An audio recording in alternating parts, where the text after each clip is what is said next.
আছে, তারা বুঝে আল্লাহর জাহান্নামের কথা, আযাবের কথা, মৃত্যুর কথা জোরে বলে ঠিক দিবি।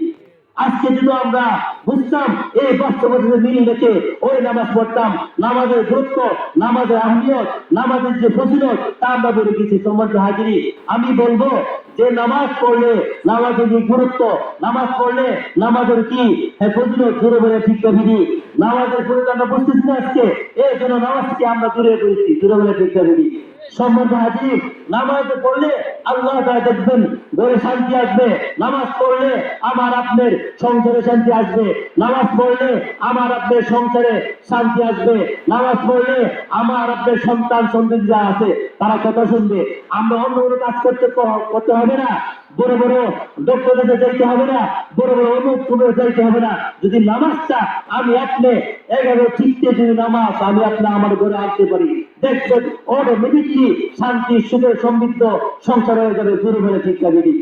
দেখবেন নামাজ যদি আমার হাতে করে আনতে পারি, নেক্সট সিস্টেম শুরু করতে পারি, দেখবেন ওই সংসারে ওই সংসারে ছেলে সন্তান যারা আছে তারা প্রতিনিয়ত মা বাবার আওতাধীন, মা বাবার কথা শুনবে। জোরে বলে ঠিক দিবি।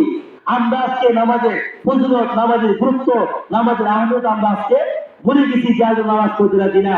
5 ওয়াক্ত নামাজের বেলা দেখা যায় মুসল্লি নাই, ইমাম মুয়াজ্জিন শুধু নামাজ পড়ে, বাকি 10 জন 20 জন মুসল্লি কি বলে জিজ্ঞাসা নামাজের বাস্তবতা আজকে আমরা পাই না, এই জন্য নামাজ থেকে আমরা দূরে আছি।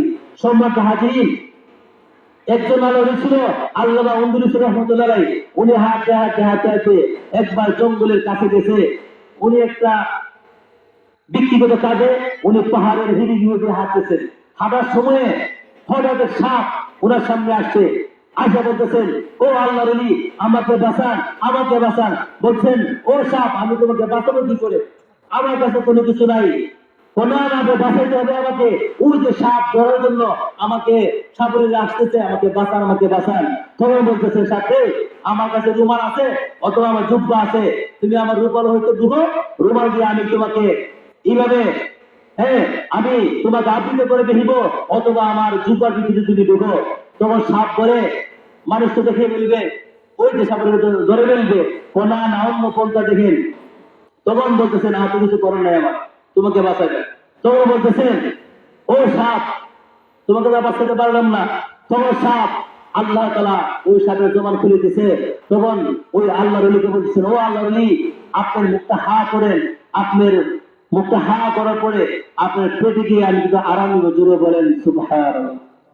কি বলেন, আল্লাহ সাপের যদি জবান খুলে সাপ কথা বলতে পারে কিনা বলেন, পারে কিনা?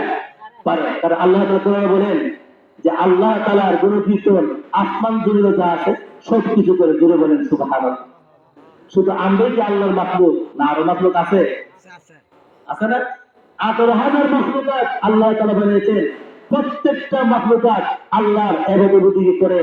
আর এই মাখলুকাতগুলা আমার আপনার সেবার জন্য সৃষ্টি করেছেন, আর আমাকে আপনাকে একমাত্র আমাদের মালিকের ইবাদতের জন্য সৃষ্টি করে। জোরে বলে ঠিক ঠিক আছে?